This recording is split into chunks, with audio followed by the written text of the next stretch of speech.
شروع اللہ کے نام سے جو بڑا مہربان نہایت رحم والا ہے۔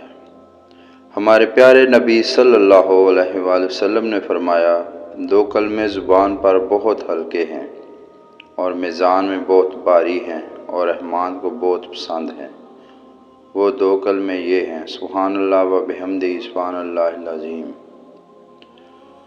میرے پیارے آقا صلی اللہ علیہ وآلہ وسلم نے فرمایا، جب کوئی آدمی وضو کرتا ہے اور اچھا اور مکمل وضو کرتا ہے اور پھر وہ صرف نماز کے ارادے سے مسجد میں آتا ہے تو اللہ تعالیٰ اس کی وجہ سے اس طرح خوش ہوتا ہے جیسے لوگ اس آدمی کے ظہور کے وقت خوش ہوتے ہیں جو پہلے غائب ہوتا ہے۔ ہمارے پیارے رسول صلی اللہ علیہ وسلم نے فرمایا، تین بندوں کی دعا کبھی رد نہیں ہوتی۔